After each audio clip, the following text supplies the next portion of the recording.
RS Art Space is on a mission to attract people to Üsküdar and turn the Asian side of Istanbul into an art center.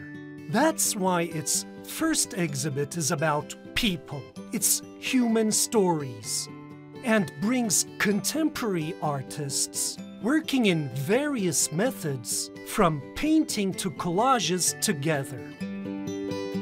And the themes range from existentialism to memory.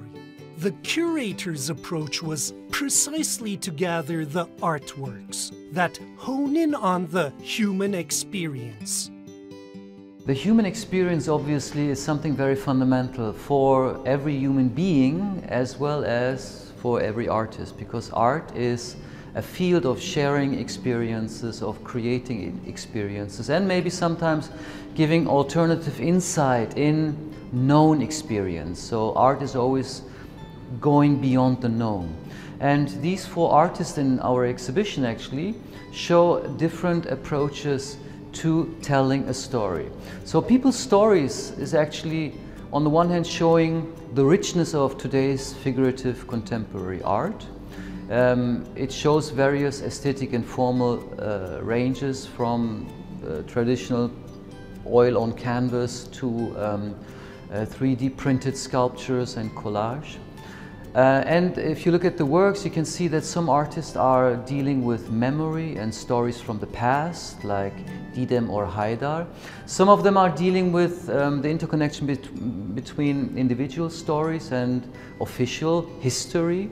And actually we can see that, especially if you connect it to experience, countless stories and countless experiences actually form the great narration that we call history. As for the inspirations behind the stories, nature has played a pivotal part. My art is based on storytelling, so the topic was a great fit for me. I focused on the inner stories we tell ourselves and how we express them. The way I look at it is, if we approach these stories we carry within us with compassion, that way of seeing would transform our engagement with the world around us. I used flowers and birds as symbols of compassionate approach.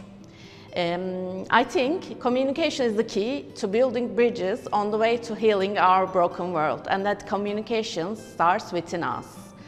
My works here each tell stories on that road. For other artists at the gallery, the stories came from a more personal place. Looking at family albums, I realized people abandon their personal memories. And I approach all stems in my work as contemporary archaeology to tell how personal memory fades unless you are world famous. Filiz Yılmaz, the mind behind the art space, and her team say the exhibition is just one part of RS's humane mission. They say their gallery aims to popularize the concept of artworks as gifts, so that anyone can become an art collector. They also aim to launch an academy to help kids and aspiring artists, with hopes that art in Turkey will have a permanent human connection. Alican Pamir, TRT World, Istanbul.